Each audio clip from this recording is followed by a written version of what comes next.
and we have to really escalate the noise we make so that we'll be heard.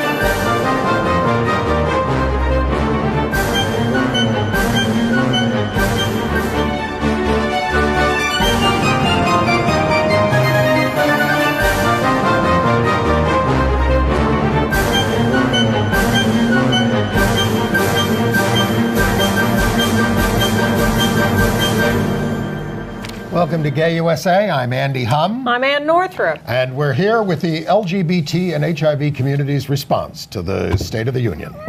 Well, we're better lit than Stacey Abrams was last night, poor thing. That was the first thing I I noticed. thought she gave a good speech. We will discuss all of that in detail, but among the luminaries in the gallery, transgender service members and lesbian activists were invited by Trump opponents to the speech. And in other news, two evangelical groups have tiptoed into support of LGBT rights in a bid to preserve a right for religious people to discriminate. It's complicated. Sounds contradictory. Arkansas's High Court said localities under the law cannot protect LGBT people from discrimination. Even if they want to.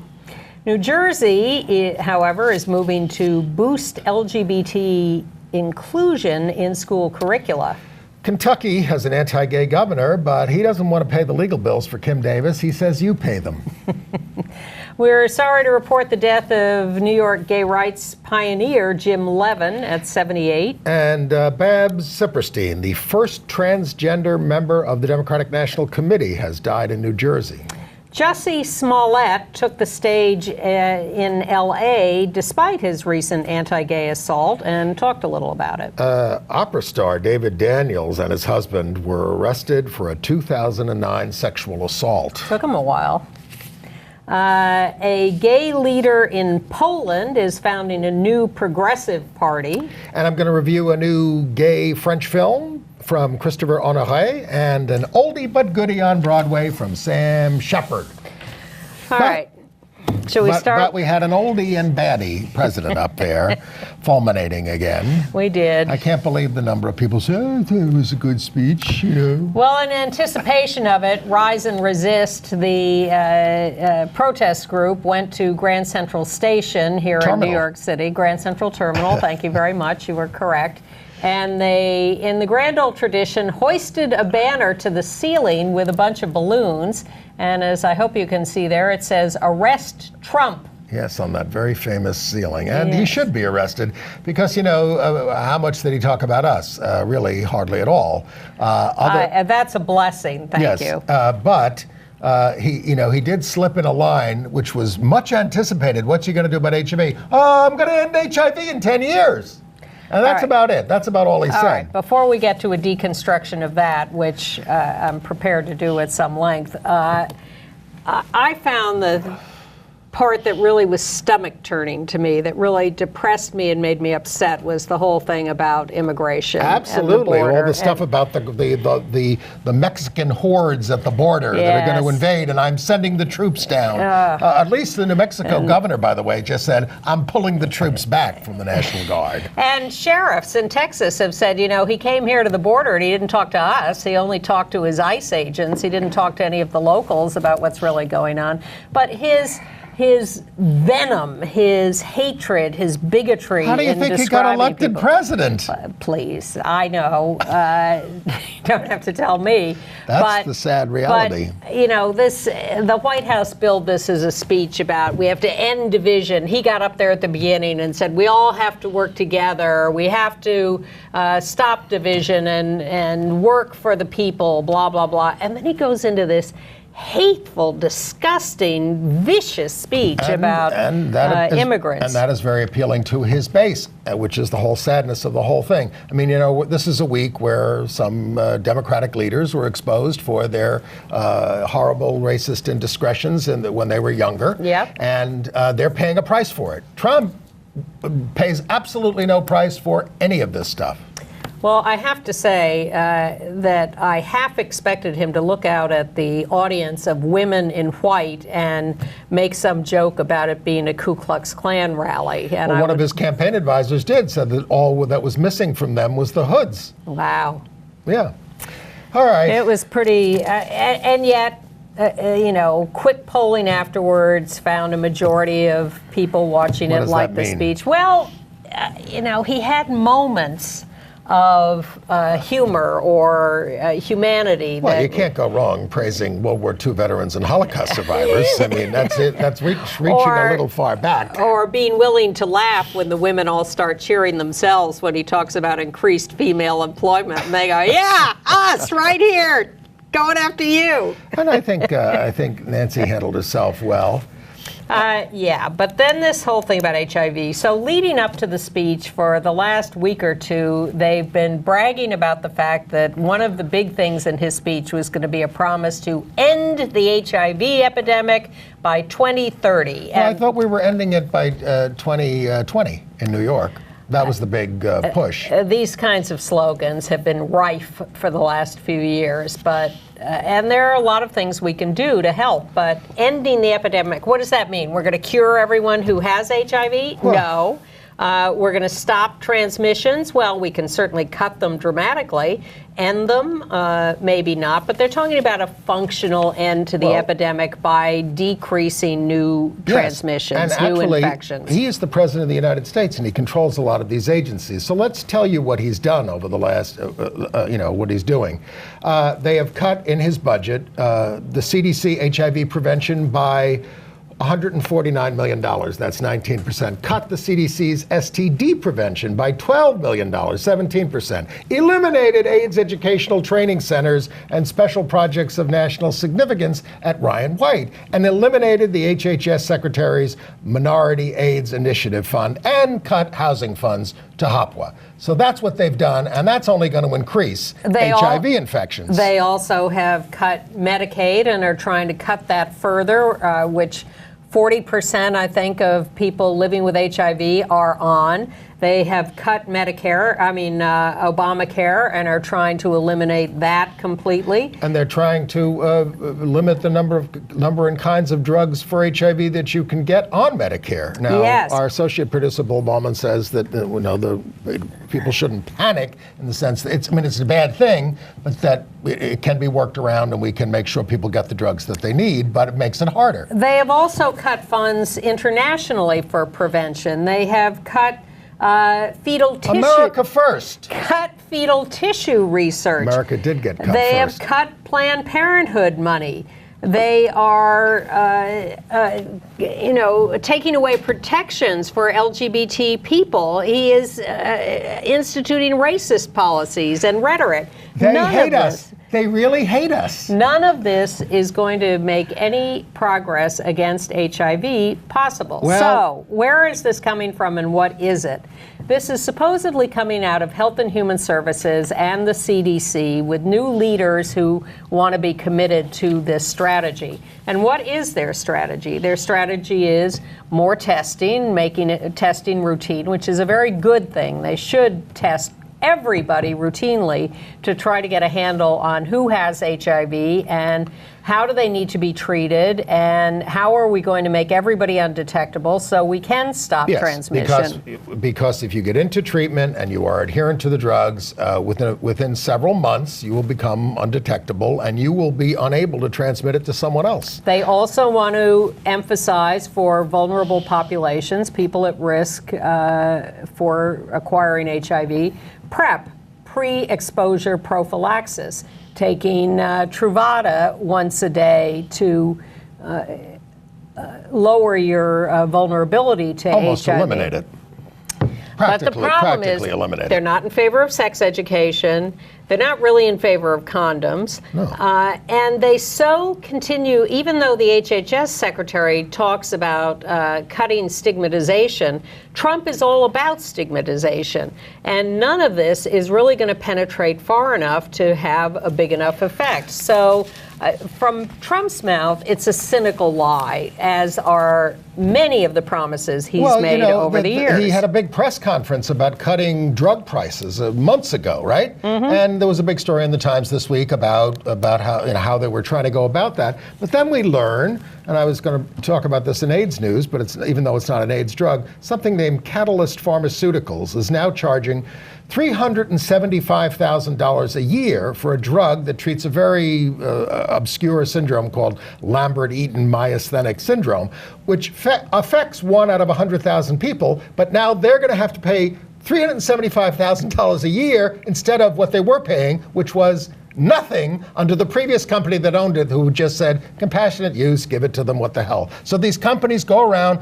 buying up these kinds of drugs, soaking people for it. Medicaid pays, perhaps. Insurance companies pay, perhaps. It's an outrage. They're not really getting anything under control. And Bernie Sanders, by the way, is the one who, I'm not pushing, I'm just saying he's the one who pointed this out. And of course, a year ago, Trump fired his entire AIDS Advisory Council, and just now has appointed 2 new Republican co-heads of the council, no other members of the council, and who would serve?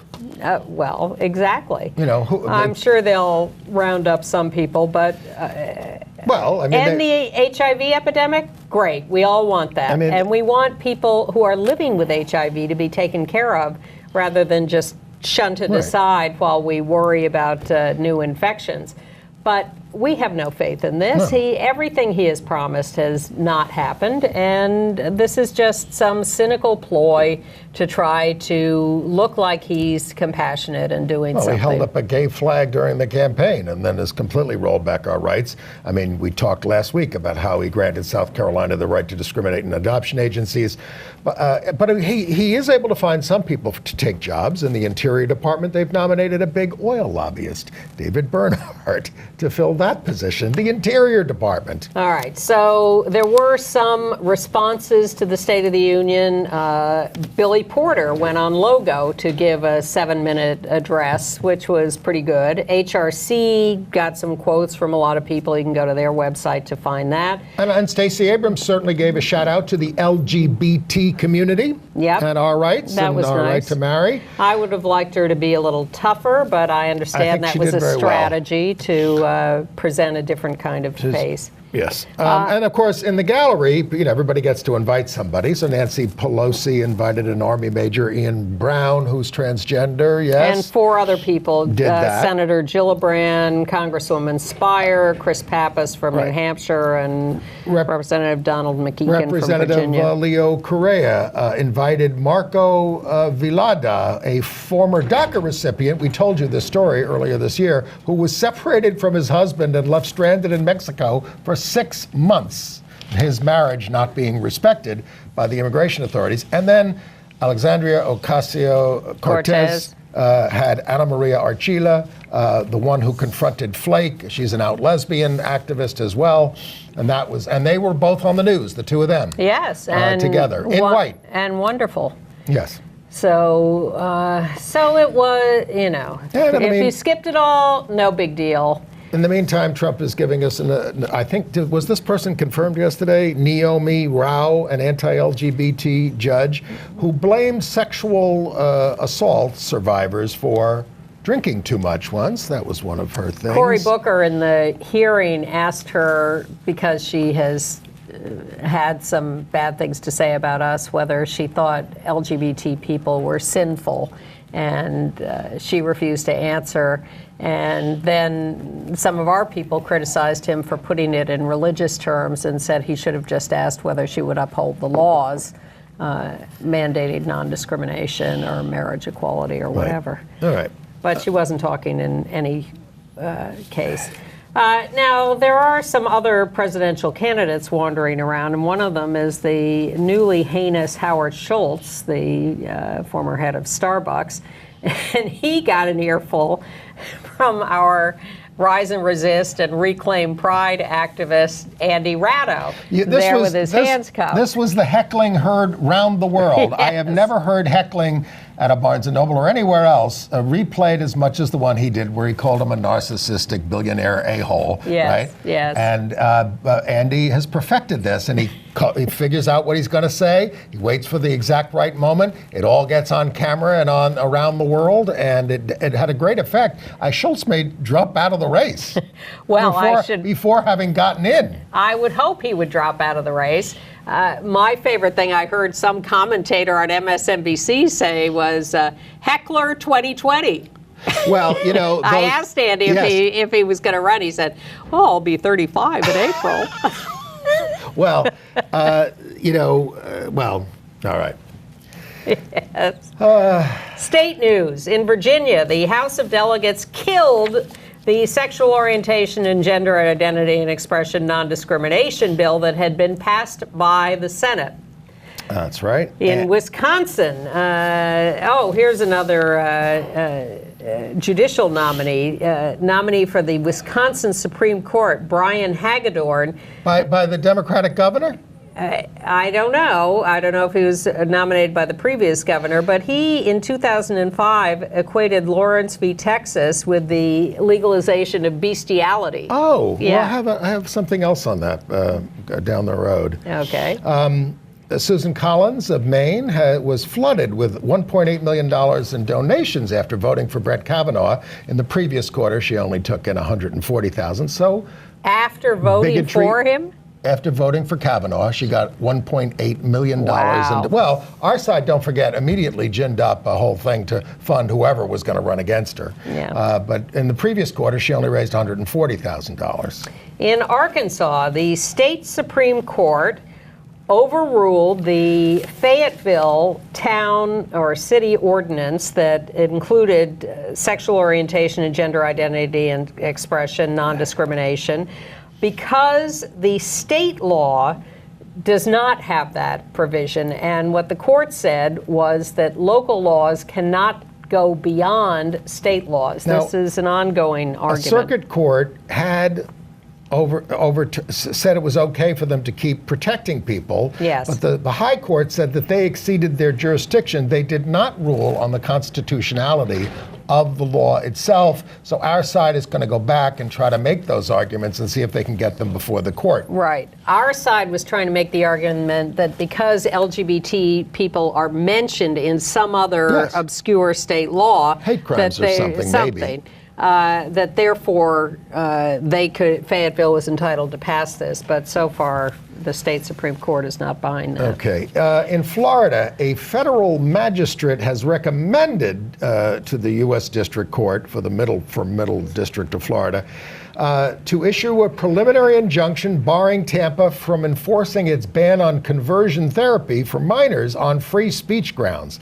The Liberty Counsel is bringing this case. Other federal courts have upheld bans on conversion therapy in Philadelphia, San Francisco, New Jersey, and the Supreme Court has denied review to those decisions. Well, this is a local magistrate judge who did not pass judgment, just made a recommendation for an injunction, so we'll see whether anybody pays attention to that. In Mississippi, the legislature has proposed a law, the first one in the country, to allow teachers to misgender students. License to harass. Forbid any punishment because for that. Some teachers, somebody read the paper, probably watches this show for ideas. Yeah, sure. And it was like a teacher got in trouble somewhere for refusing to use the pronouns that a transgender student wanted him to. In South Dakota, where they beat back some anti-trans laws, the legislature has proposed 3 more anti-trans bills. Now, because they're just not giving up. Now, we told you about David Matheson, the godfather of conversion therapy for 20 years. And he was married to a woman for a long, long time. But we told you that he now says he's gay, but he wouldn't renounce his past work. Well, now he finally said it should be stopped. Oh, boy. How did I ever get involved with anything like that? Would you go out with me, please? In Utah, the legislature is proposing an attack on trans people's rights to change their birth certificates. They can't leave well enough alone. In Kentucky, the legal fees for the people who sued Kim Davis have got to be paid under a court order, and the $225,000. And the governor, who's very anti-gay, Bevins, is that his name? Yeah.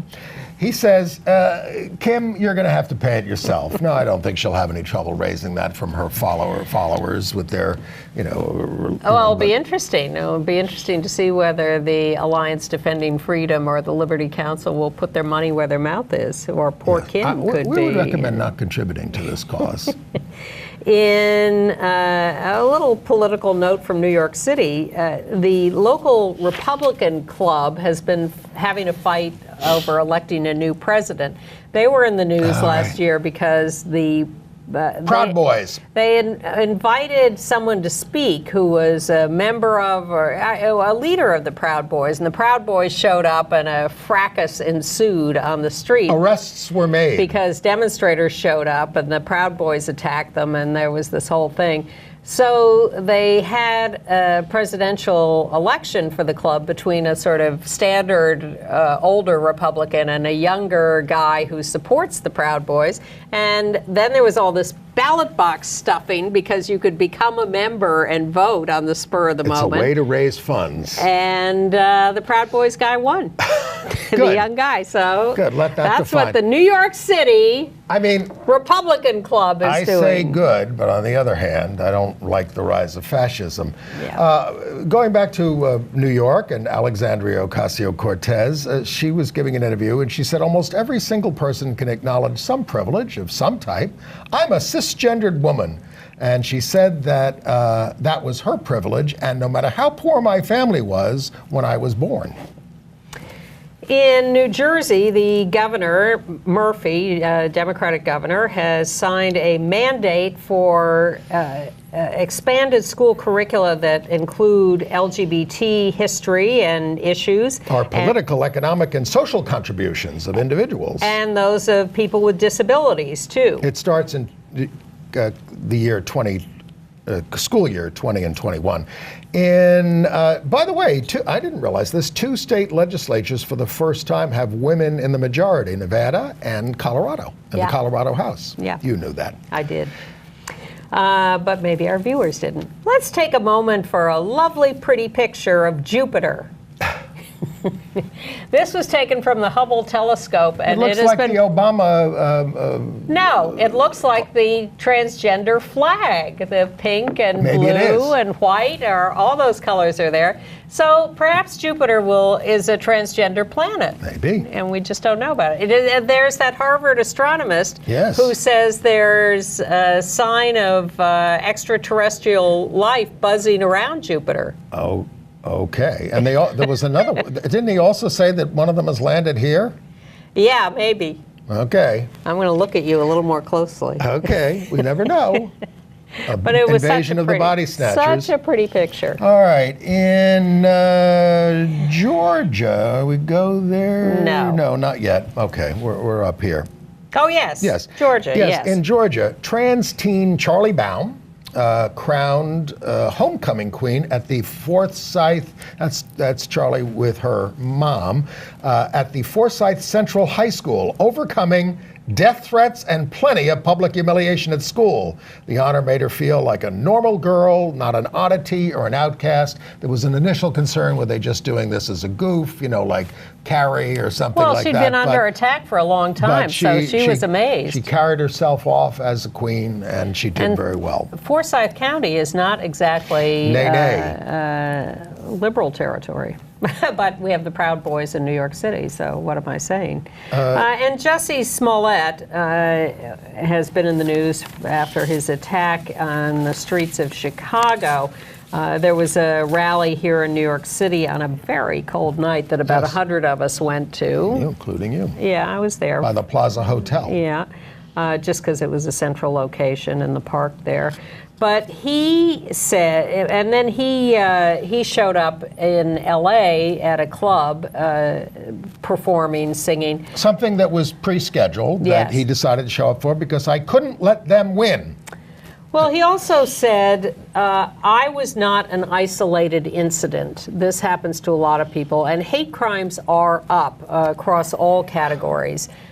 So our certainly sympathies and support go to him. Well, he also he said he owed his self-confidence to trailblazers such as Wilson Cruz, the out gay actor who was there at the concert, and the late role models of Alvin Ailey and James Baldwin.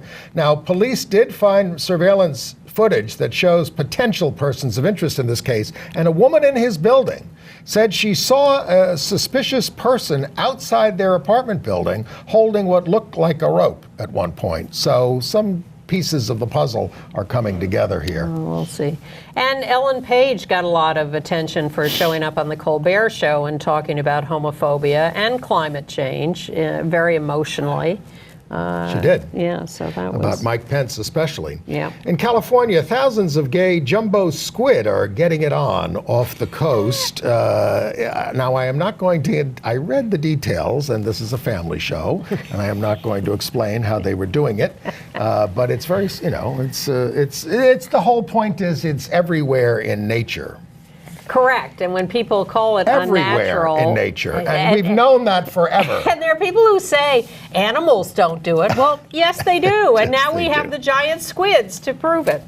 In Austin, Texas, 200 marched to the state capitol on Saturday night to rally against hate crimes after an attack on a gay couple last month on January 19th. Congratulations to trans woman Jess, I'm going to struggle over pronouncing this, Shmajda? You could just spell it out for people. SZMAJDA, 38 years old, Yep. the new chief technology officer of Axios, Yes. the news organization. She said, I kind of knew I'd made it as a woman when people started talking over me in meetings. Not funny. But Axios researched companies and their chief technology officers when they were hiring, and they found there were certainly no trans chief technology officers and maybe no women. This is a first. Yes, so that's a big hire. Congratulations. Shall we pay tribute to some people we lost this? Yes. Well, first was an old friend of mine, Jim Levin. He was a pioneering activist in New York, is dead at the age of 78. He was living in retirement. There he is. Cute dog. Yeah, well, and he was living in Austin, Texas in retirement. He decided he was gay in law school at Columbia in the 60s. He taught one of the first gay studies. Decided or realized? Well, he said he decided. Okay. He taught one of the first gay studies courses in the country. He was the national president of something called the Gay Academic Union for Scholars, which was a very big way of LGBT people getting together back in the early 70s. And he was a spokesperson for the Coalition for Lesbian and Gay Rights with me that passed the LGBT rights, the Gay and Lesbian Rights Bill and Bisexual and Asexual Rights Bill in New York. But he was a city human rights commissioner at the time, and what he did was he was on the commission, and they weren't allowed to take complaints from gays because, it wasn't part of the law. He said, well, we'll just take them and write a report. And they come into the city council and says, these are complaints that we're not allowed to deal with. Don't tell us this doesn't happen. Very clever. The other thing that he did was there was no openly gay assistant district attorney in the city of New York. Wow. Right? None in the 1980s into the 90s. And Morgenthau, was the DA. So he goes into a meeting with him, and he says, this has to happen. This is ridiculous. This is Manhattan. And Morgenthau says, oh, we have them. He says, really? Who are they? Oh, we can't tell you who they are.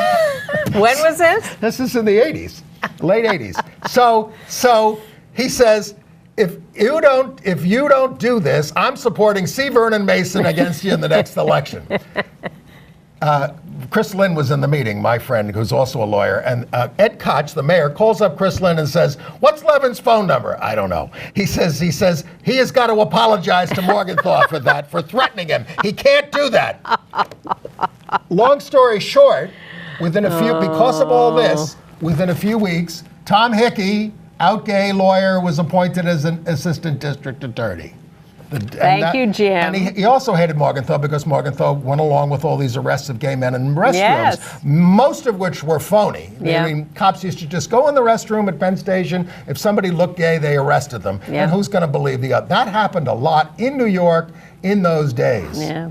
And Jim was always taking those. He was a lawyer. He took those cases. Well, yes, and what all those stories tell us is that he was an activist in the literal sense of the term. Yes. He acted. Yes. A lot of people sit around and talk, but he did things, and he was very assertive about acting on what needed to be done. Yes. And very effective, clearly.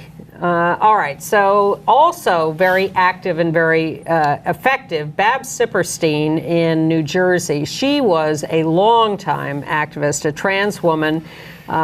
She is she on the she right, is with a friend of hers. Hillary Clinton. Recently, New Jersey adopted a law allowing gender-neutral birth certificates, and it's called the Babs Siperstein Law. And it just went into effect on February 1st. Yes. Now, she died at age 76, leaving 3 kids and her partner, Dorothy. She was a veteran. And the New Jersey governor has ordered that the flags be flown at half-staff, both state and federal flags, in her honor. Yeah. She was the first trans member of the Democratic National Committee. Serving from 2011 to 2017, so only recently.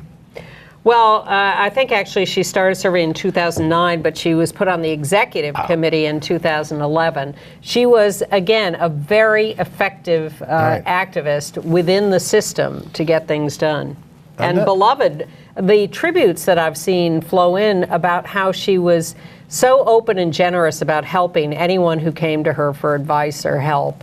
She really reached out to people and was available. Beloved in the downtown scene in New York was Brian Butterick, a.k.a. Hattie Hathaway, a beloved fixture in the downtown club scene, and going back to the punk era, and sort of was one of the founders of the modern drag scene, creative director of the Pyramid Club, where Bill Bowman used to work back from 81 to 86, a member of the legendary band 3 Teens Kill 4, and had a quote: "If you don't use your magic for justice, don't call yourself a witch." Among his fellow busboys at the first Danceteria were David Wojnarowicz and Keith Haring. Well, David Wojnarowicz was a lover of his, one of his main partners. There you go. He died at 62 of lung cancer. People were, Very sad. All right, other news. Oh, let's do a little Stonewall 50 news. Heritage Pride and World Pride have announced their opening event at the Barclays Center in Brooklyn.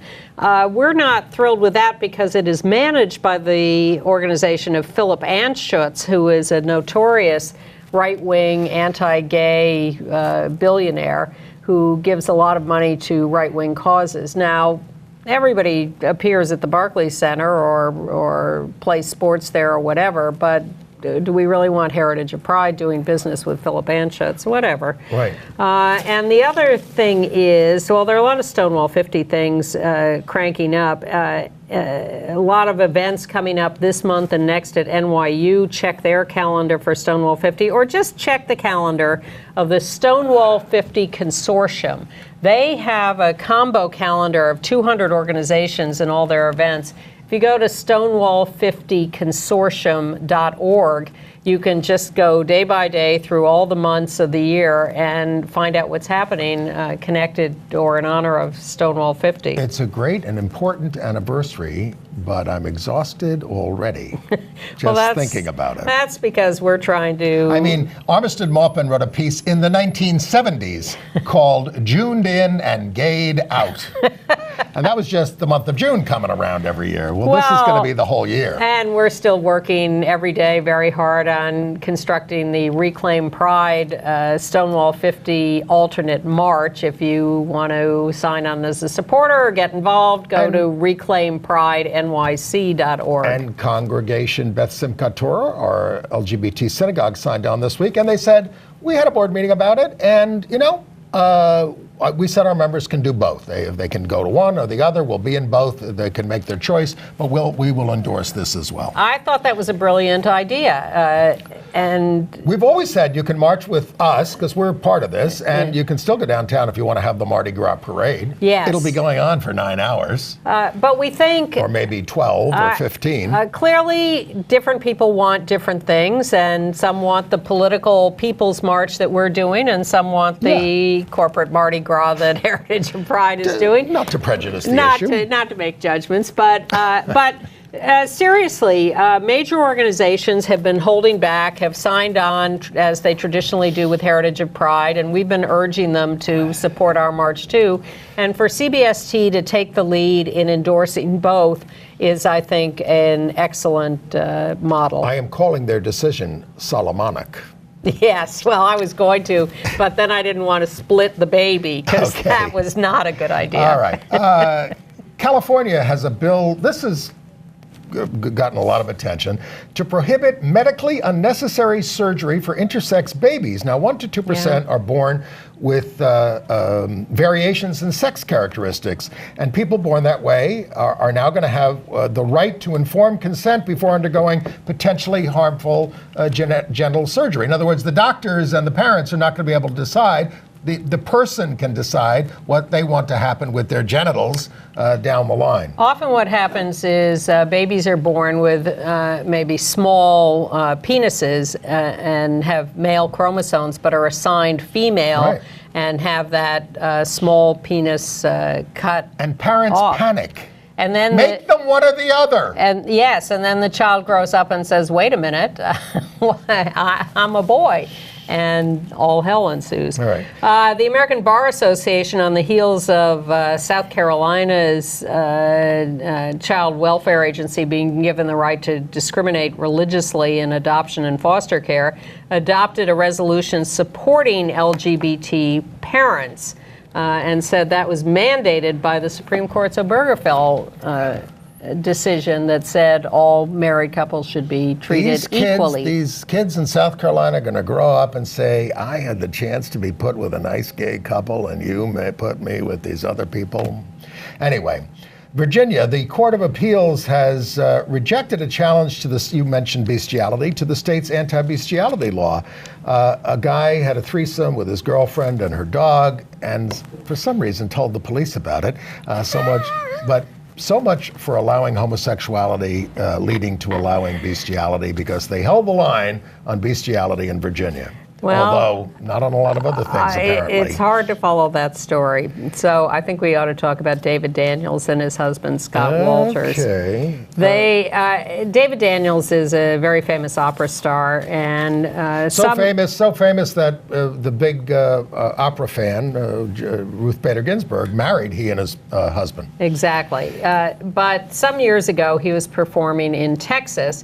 And that was Daniels on the right, by the way. Yes, that was their mugshot. And Scott Walters on the left, yeah. So this guy, Scott Schultz. Samuel Schultz.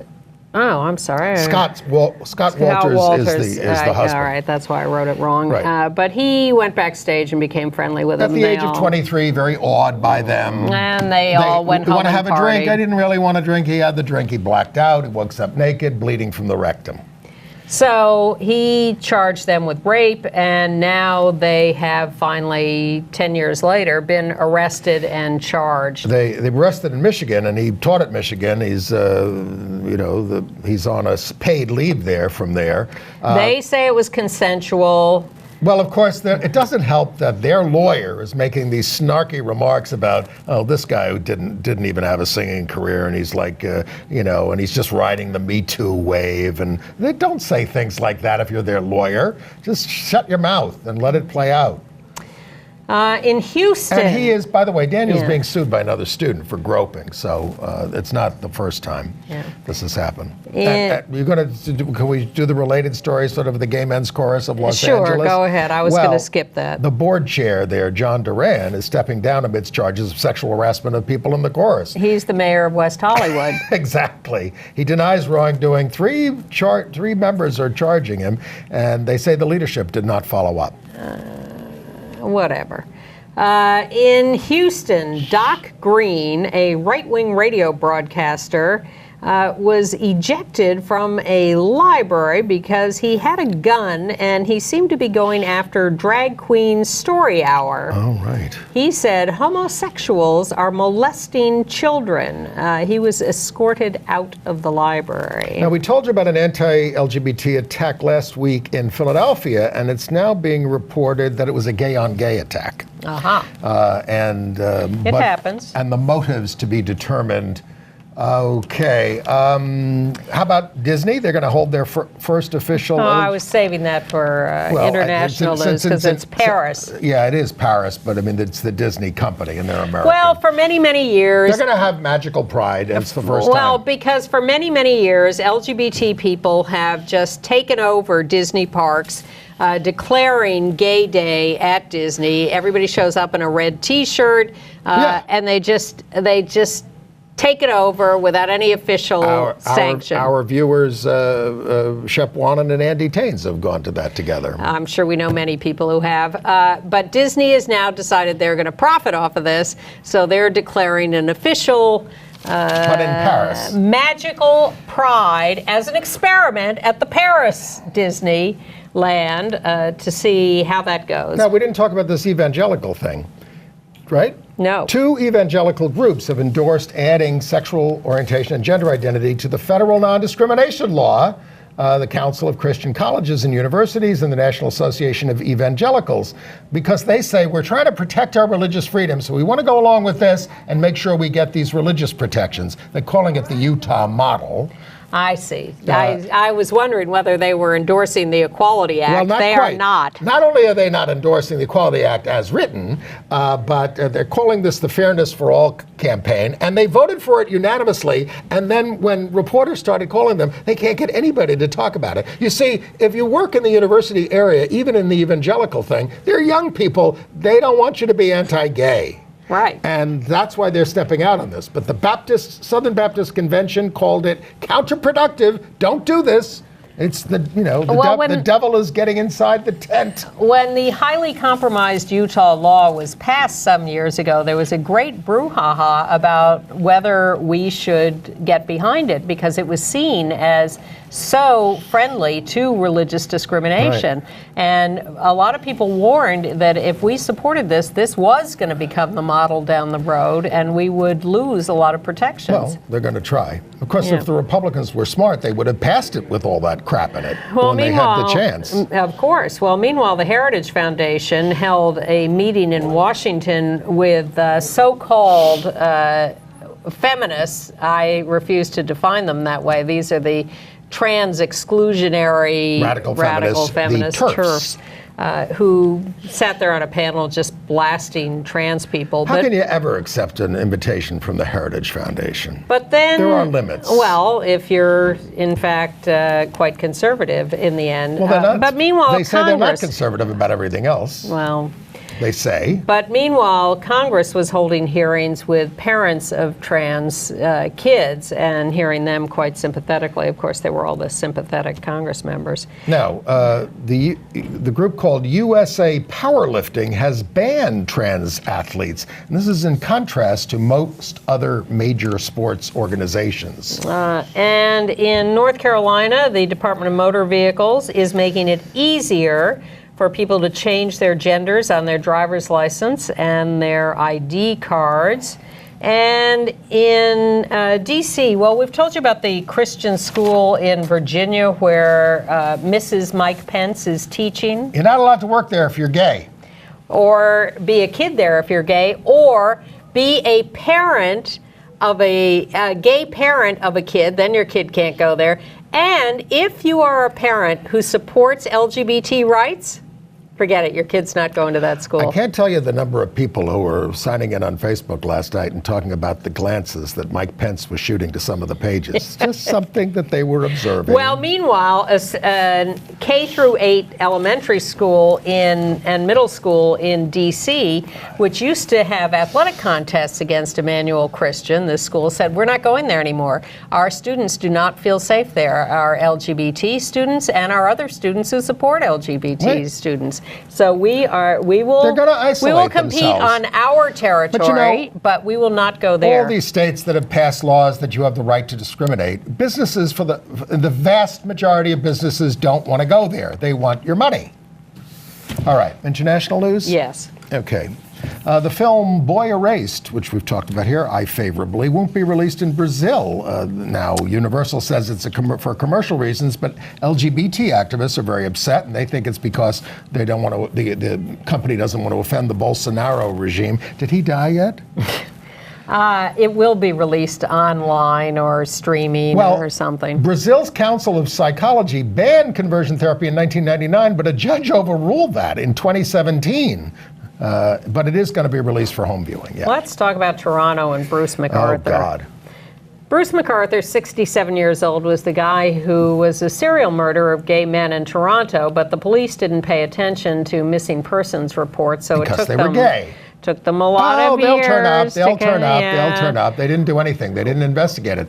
He has now pleaded guilty to murdering 8 gay men, mostly South Asian or Middle Eastern. We have pictures of his victims. He was burying them in planters around town. Because he was a landscaper. Ugh. It's just a horrific story. But the fact that he's pleaded guilty to murdering 8 leads people to believe there may be more somewhere, maybe. Whatever. And there is a continuing controversy about Toronto Pride. The leaders have had to resign because they invited the police back into the parade after they had been disinvited for some years. The gay community of Toronto is angry at the police not only for not pursuing Bruce McArthur and all these missing gay men who turned up murder, but because in 1981 they raided 4 bathhouses and arrested 300 people. Which essentially was the Stonewall of Toronto and made the gay movement take off there. Yep. So the leaders of Toronto Pride have now resigned because they invited the police back into the parade. Right. And of course, Reclaim Pride has decided that they would prefer not to have uniformed police in the People's Parade. And since it's a political parade, they're unlikely to participate anyway. Speaking of murder, in Ilsky, Russia, an older gay couple, ages 70 and 64, were found murdered on January 10th. They hadn't turned up for a while. Neighbors didn't want to give their names to the reporters, not because they were ashamed about the murder, they were ashamed about having a gay couple living among them. A 23-year-old was arrested, and he is using a gay panic defense. They made a pass at me. In Turkey, 3 garbage men had been fired for having sex with another garbage man.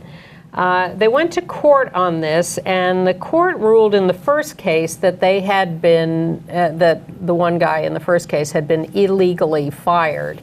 It's an ongoing case in Turkey. In London, we told you about the frisky gay threesome having sex on the subway, on the tube there, on the Northern Line, and they have been given fines of £1,000 apiece for their activities. Yeah, that seemed a little overboard to me. In Japan... Well, don't scare the horses. Exactly.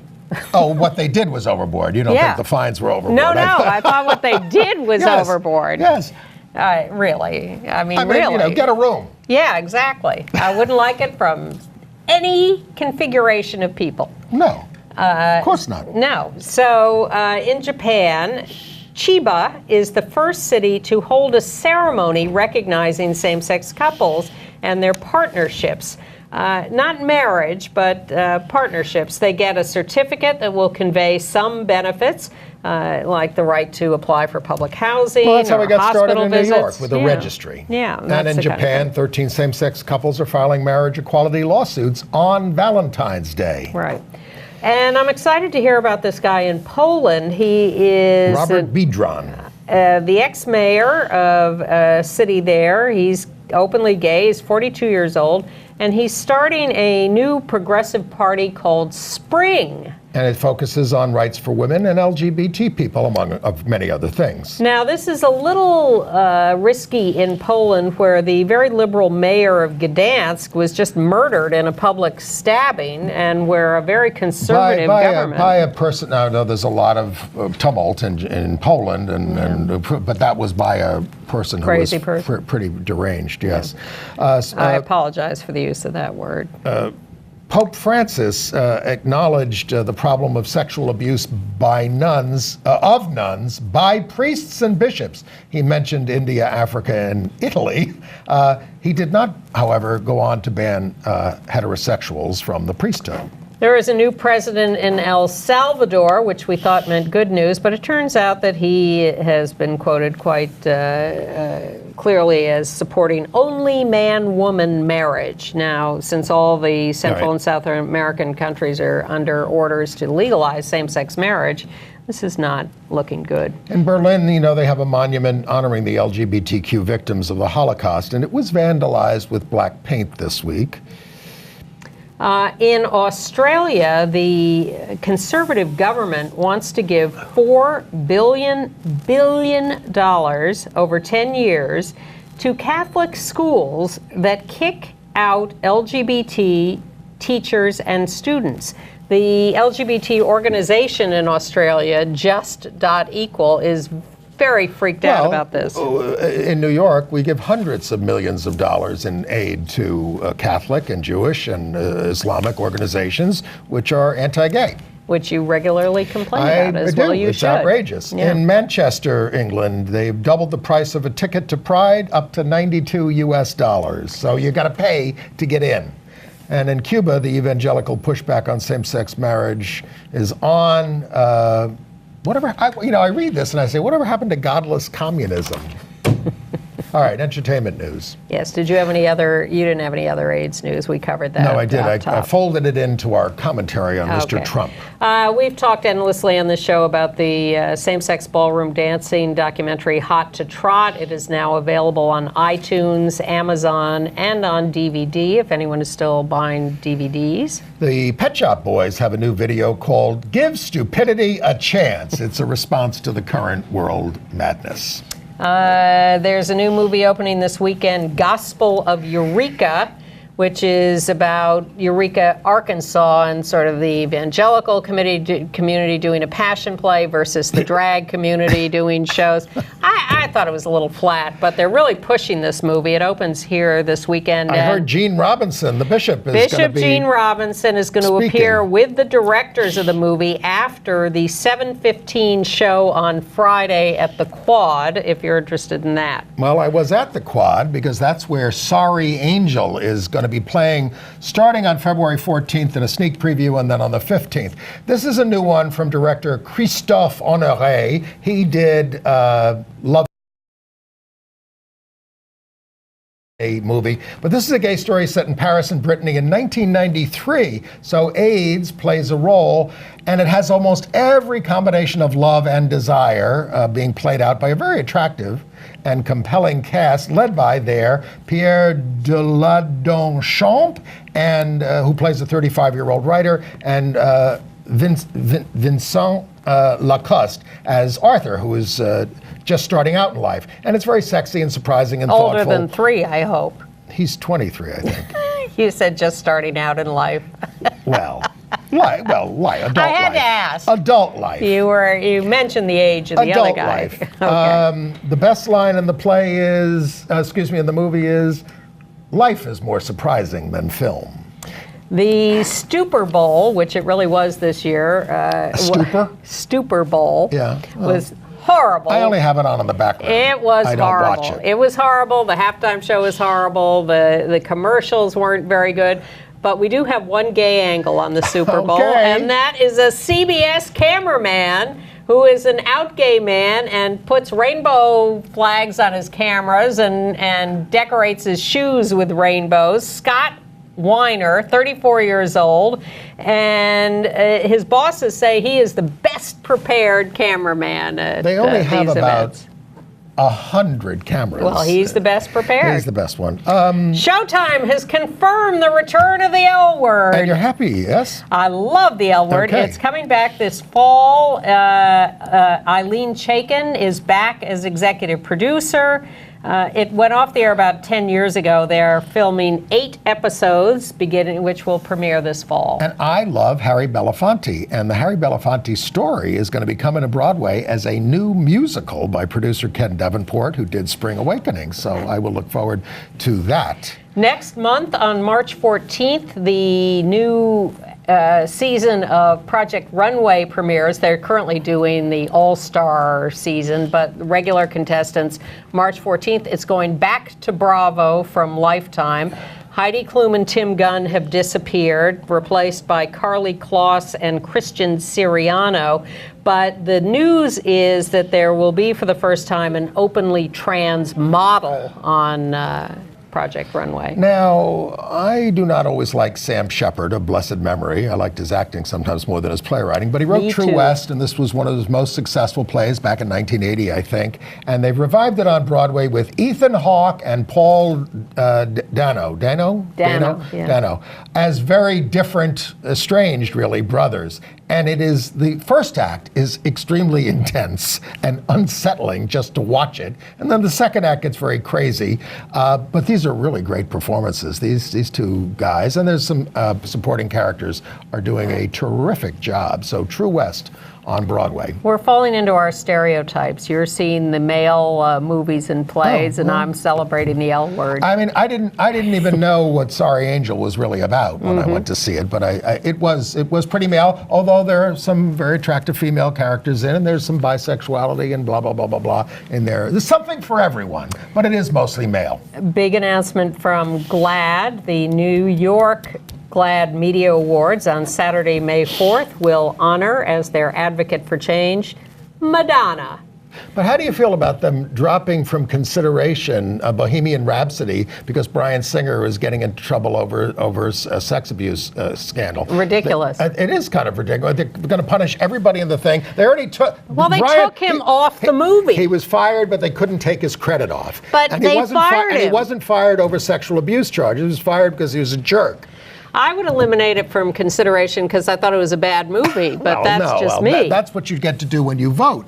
But I actually get to vote on the GLAAD things. Well, of course, now that they know that, they'll probably... they send it to me in the email. I hardly vote at all because I don't like to vote unless I've seen all the things. And in most categories, I haven't. Yeah, well... So I'm fair about that. I don't vote if I haven't seen you. Well, I still think the most LGBT movie of the year was The Favorite. And I love that, so I hope that wins rooting for that at everything. Oscar. I want to... our friends at Broadway Cares, Equity Fights Aid, the Broadway Backwards show, where women sing men's songs, men sing women's songs. It's going to be March 11th at the New Amsterdam Theater. And for those of you who plan early, Broadway Bears from them is going to be June 16th at the Hammerstein Ballroom. Jerry Mitchell is the choreographer as the executive producer of that.